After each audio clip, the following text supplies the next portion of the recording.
Claro, París es un profesor excelente. Hoy le tenemos aquí hablando de tú a tú, pero es un motivador, un profesor impresionante. Ha sido el desarrollador de la teoría, es uno de los grandes expertos que hay en incertidumbre, en cómo manejar la incertidumbre de una manera positiva, ¿no?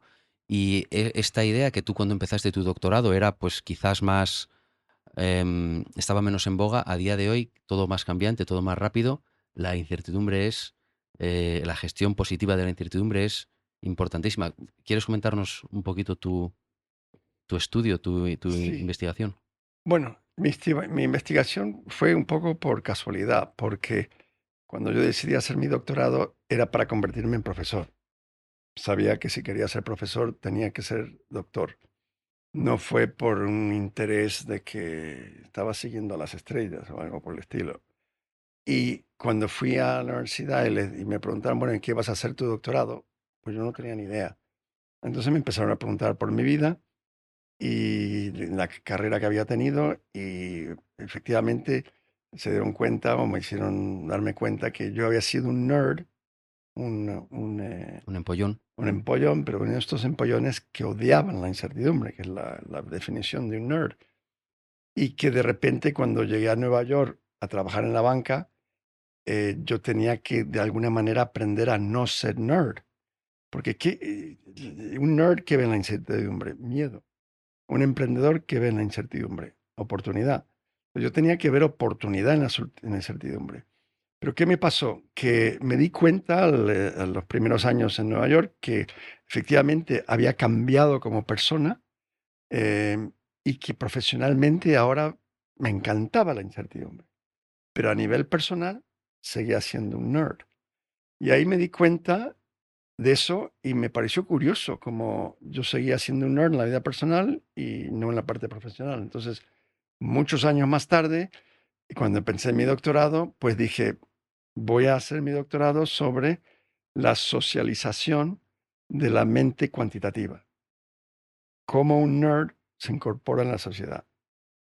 Y ahí es donde con mis estudios me di cuenta que nosotros tenemos dos zonas de confort, la profesional y la personal. Cuando alguien te dice normalmente sal de tu zona de confort, a nadie le gusta eso. ¿Por qué? Porque tenemos las dos conectadas. Si tú me dices a mí, sal de tu zona de confort profesional, pues yo te digo, bueno, ¿a qué hora sale el vuelo? Eh, entonces, ¿qué me encontré? Una situación donde efectivamente, estudiando más de 155 casos por todo el mundo, tenemos dos zonas de confort, la profesional y la personal, y no siempre están conectadas, no siempre son iguales. Al contrario, si uno ve en el mundo, y esto es después de 10 años de investigación y 20.000 personas que hemos estudiado, lo que hemos visto es que el 80% de la gente que somos emprendedores, somos innovadores, el 80% de la gente como yo y como tú son nerds en su vida personal.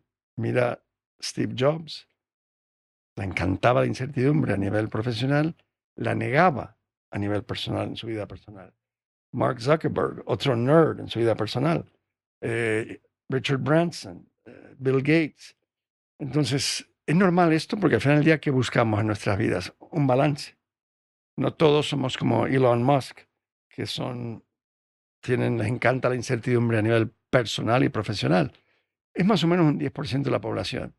¿Y por qué es importante esta teoría del PW? La P es el personal y W es el trabajo.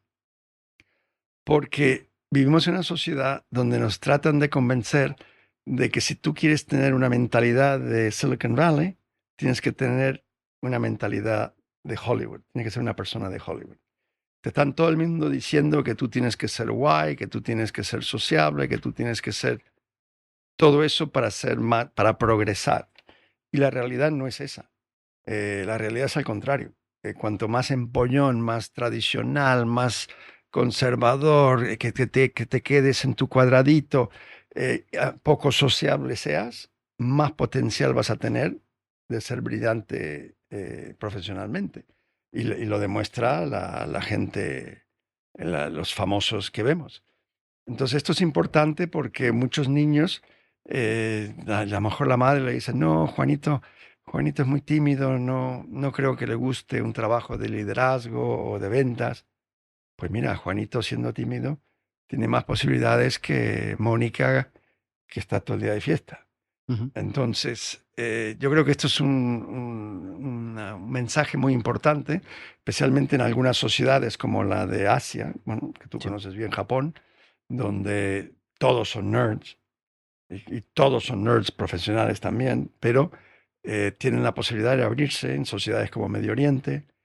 eh, y después tiene sociedades como la española, que yo siempre me ha parecido extrañísimo, como tú coges un chico cualquiera de 20 años y le dices, ¿qué prefieres? ¿Hacer el ridículo en una discoteca enfrente de 200 personas o ponerte a hablar en público enfrente de 50? Y toda la vida prefiere la discoteca. Y Qué donde curioso. puede ser más ridículo todavía, pero bueno, el sentido del ridículo que hay en España en hablar en público es enorme. Y por eso será que los italianos se le dan vueltas a ustedes también en las ventas de productos, ¿no? Sí, Se es han, se verdad. han- se han apoderado del aceite de oliva, del jamón. Entonces aquí hay que crear más confort con la incertidumbre, hay que venderse mejor como país, porque es que España podría venderse 10 veces más de lo que se está vendiendo y ser una potencia bueno, que la es en gastronomía y todo eso, pero el tema del pirapio es importante porque vivimos en una sociedad donde no se festeja ser un nerd. Ujú, es verdad. Y además es que, lo comentas muy bien, y otra gran aportación de tu teoría, puesta en práctica y validada con miles de personas y de estudiantes y de proyectos y en muchas culturas. Tú das clase en universidades por todo el mundo. La otra cosa es que se puede entrenar. Esa es la eso es lo bueno, que se puede entrenar, que incluso ya estando ya trabajando en organizaciones que quieren llevar un poco esa mentalidad de emprendimiento, de aportar de otra manera, de crear, porque las grandes, ¿no? Las grandes estructuras acaban tendiendo a ser muy dependientes de los procesos internos y se pierde esta parte del emprendimiento. Entonces, que se puede entrenar, uno puede aprender a estar más cómodo con la incertidumbre y aportar.